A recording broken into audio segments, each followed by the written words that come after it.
Donc voilà, on va aller vers le tableau croisé dynamique.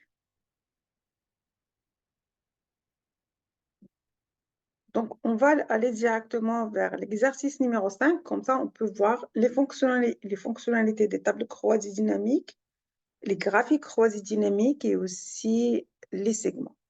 Donc, on a l'exercice suivant. On a les données suivantes. On a la date, les vendeurs, la région, les produits, le chiffre d'affaires et les charges. Donc, dans l'exercice, normalement, on va faire on va faire des synthèses, on va faire la somme des charges, la somme des chiffres d'affaires. Aussi, on va faire ça par vendeur, par région, etc. Calculer aussi le chiffre d'affaires moyen, la moyenne des charges, le chiffre d'affaires en pourcentage, etc. Donc, on va mettre CTRL étoile pour copier, CTRL C pour, pardon, le raccourci CTRL étoile pour sélectionner tout, CTRL C pour copier, CTRL N pour ouvrir un nouveau classeur, CTRL V pour coller dans le nouveau classeur. Donc, on a dit la bonne pratique, c'est de transformer cette plage en un tableau. Donc, on va aller dans Insertion pour cliquer sur Tableau. Donc, quand vous mettez votre plage des données en un tableau, mon tableau comporte des entêtes, c'est-à-dire, il vous dit, est-ce que la première ligne contient les titres? Si oui, on va laisser ça cocher. Je clique sur OK. Donc, l'avantage des tableaux, vous voyez ici, on a outils de tableau. Donc, l'avantage des tableaux, vous voyez, on peut filtrer, on a déjà les filtres intégrés. Je peux aussi insérer des segments. C'est quoi un segment? Ce sont des filtres visuels. Vous voyez, quand vous cliquez sur insérer un segment, les colonnes qui sont ici, ils sont ici. Donc, je peux par exemple cocher date. Je peux cocher région. Voilà, produit par exemple. Je clique sur OK. Donc, vous voyez, c'est ça les segments. Voilà. Les segments, ils sont là pour faciliter les filtres. Donc, je peux cliquer par exemple sur Sud. Automatiquement, il va filtrer. Le tableau sera filtré sur Sud. C'est par exemple, je clique sur Produit 1, vous voyez que le tableau il se filtre sur Produit 1. Si je clique sur Vendeur 1, le tableau il est filtré sur Vendeur 1. Mais bien sûr, je peux cliquer par exemple Sud, Vendeur 8. Et bien sûr, ici, vous voyez, vendeur 8, il a uniquement le produit 8. Donc, voilà. Et bien sûr, par exemple, si vous voulez, par exemple, ici, je veux tous les vendeurs, sauf, je veux exclure les vendeurs 4 et 5. Donc, au lieu de sélectionner avec le clavier avec contrôle comme ça, etc., c'est difficile de faire ça. Ce sera intéressant de cliquer sur sélection multiple et exclure 4 et 5.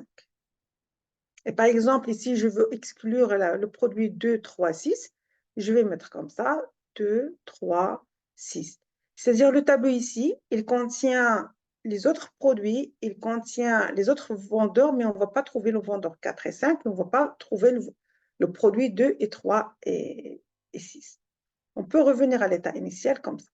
Donc ça, c'est l'avantage déjà d'insérer, de transformer votre plage en un tableau.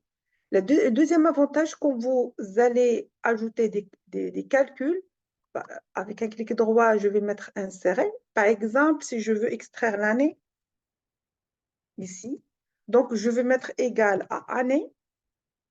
On va sélectionner la date.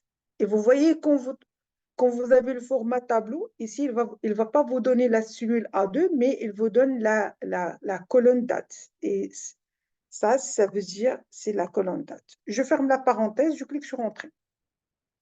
Vous voyez, automatiquement, il va glisser la formule jusqu'à la dernière ligne. Ici, pourquoi il n'a pas extrait l'année? Normalement, il y a l'extraction de l'année, mais c'est le format de la colonne, parce qu'on a ajouté une colonne après la colonne date. C'est normal qu'il a le même format date. Donc, on va revenir ici pour mettre que ça, c'est standard au nom. Donc, et la même chose, c'est par exemple, je veux ajouter le mois. Donc, on va utiliser la fonction mois et donc on va extraire le mois à partir de la date. Vous voyez ici, on n'a pas ce problème parce qu'on a ajouté une colonne après une colonne numérique. Voilà. On n'avait pas le problème qui était avant. Par exemple, je veux extraire aussi le jour. Donc, je peux même extraire le jour. Donc, voilà. Donc, on va mettre égal à jour, c'est la fonction jour, et je vais extraire le jour à partir de la date. Voilà. C'est par exemple, vous voulez extraire le trimestre. Normalement, ici, je vais mettre trimestre. Il n'y a pas une fonction qui s'appelle trimestre, il n'y a pas cette fonction de trimestre, mais il y a l'astuce suivante. On va diviser le mois sur 3, parce que le trimestre contient 3 mois. Et normalement, ici, vous voyez que le résultat, c'est un chiffre avec décimal. Donc, l'astuce, je vais mettre arrondi. Voilà. On va mettre arrondi sup, ici, 0. 0, c'est-à-dire je ne veux pas de chiffre après le décimal. Donc, automatiquement, c'est ça l'astuce pour extraire le trimestre dans Excel. Donc, on a fait un peu de ça. Et voilà. Par exemple, si vous voulez le mois en lettres, donc vous pouvez ajouter ici une autre colonne, mais quand vous aurez un tableau, vous n'avez pas le droit de mettre le même nom, parce que si vous mettez le même nom, automatiquement, il va vous donner mois 2. Ici, je vais mettre mois L, c'est-à-dire le mois en lettres. Donc, c'est la fonction texte. Donc, c'est elle qui va extraire le mois à partir de la date et on va mettre le format 4M. Si vous mettez 3M, il va vous donner le mois abrégé. C'est-à-dire, si vous mettez ici 3M, il va vous donner le mois abrégé. Si vous mettez 4M, il va vous donner le mois complet. Ici, je vais mettre nom propre. Nom propre, c'est-à-dire, il va transformer la première lettre de chaque mot en majuscule. Et voilà. Et la même chose pour le jour. Si vous voulez le jour en lettres, donc vous allez utiliser la fonction texte. Voilà. Donc, on va mettre la fonction texte et on va extraire à partir de ça, mais on va mettre 4, je vais mettre 4D ou 4D, c'est-à-dire normalement c'est day en anglais. Et la même chose, vous allez mettre ici nom propre pour transformer la première lettre en majuscule. Voilà. Si par exemple, vous voulez ajouter une colonne qui va nous donner l'année, une colonne année-mois. Donc, une colonne année-mois,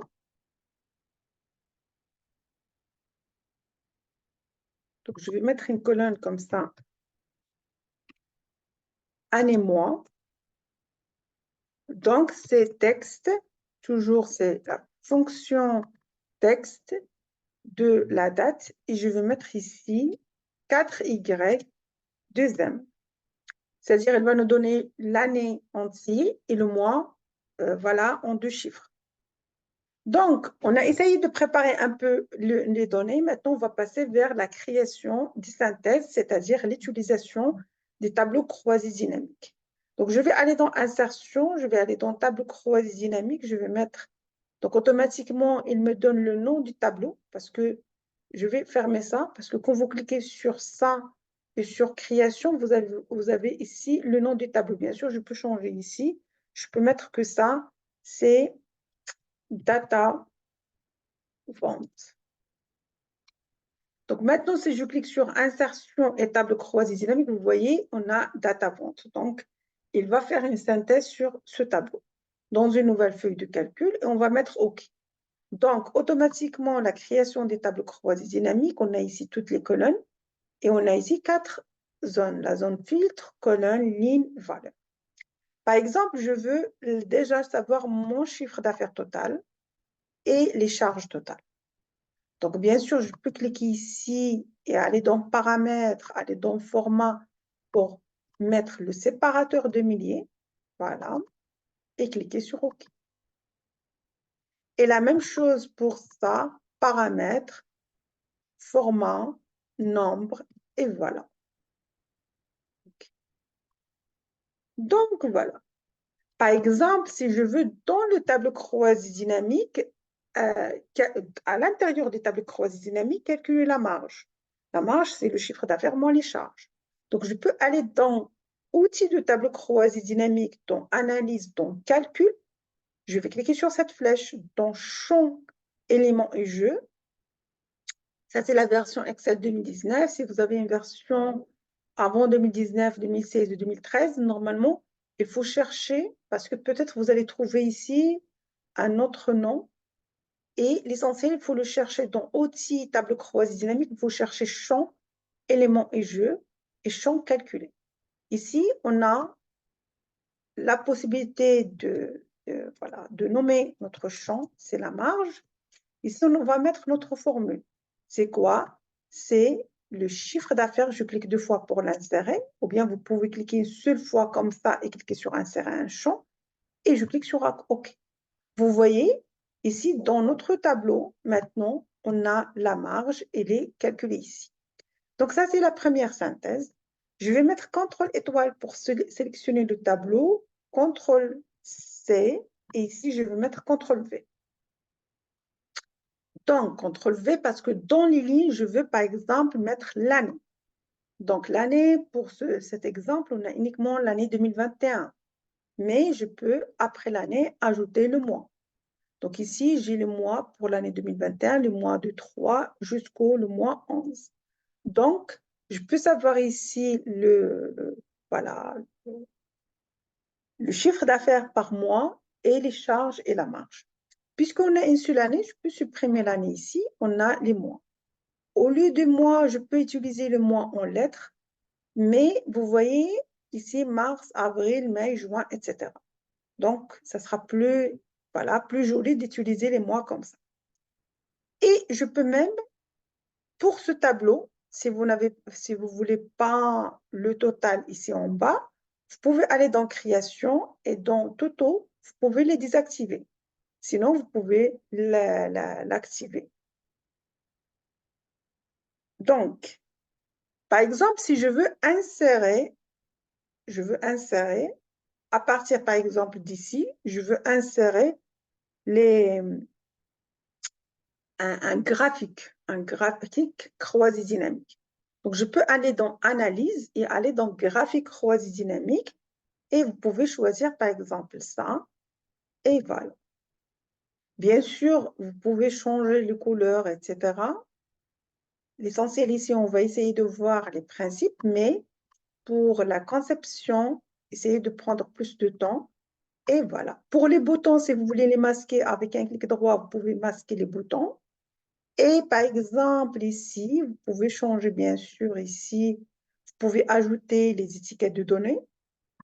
Vous pouvez décocher, par exemple, voilà, l'axe, on va décocher, voilà, vertical principal. Vous pouvez bien sûr, dans format ici, changer la couleur. Ou bien ici, dans format, c'est la même chose dans format. Pardon, dans création, vous pouvez cliquer ici et choisir une autre, voilà, autre couleur, un autre arrière. Donc voilà, on a bien sûr, si vous ne voulez pas le mot somme 2, vous pouvez revenir ici, vous cliquez 2 fois pour changer le nom, vous pouvez personnaliser le nom. Mais bien sûr, si vous utilisez déjà un nom qui existe ici, il ne va pas l'accepter. L'astuce, soit vous mettez un autre nom, sinon, si vous voulez garder le même nom, essayez de mettre espace. Parce que pour Excel, chiffre d'affaires, il est différent de chiffre d'affaires espace. Donc, il y a la même chose ici. Je peux mettre que ça, c'est les charges. Et ajouter un espace ici. Et la même chose ici, ça, c'est la marge. Voilà. Donc, voilà, on a notre chiffre d'affaires, les charges et la marge, etc. On peut même, à partir d'ici, à partir du premier tableau croisé dynamique, insérer des segments. Parce que les segments, on peut les insérer au tableau et on peut les insérer au tableau croisé dynamique et graphique croisé dynamique. Donc, dans analyse, il y a ici insérer un segment. Donc, vous pouvez cocher année, vous pouvez cocher le mois, vous pouvez cocher le trimestre, vous pouvez cocher le vendeur, vous pouvez cocher région, produit, etc. Donc, vous voyez, on a tous les segments ici et je peux les organiser. Voilà.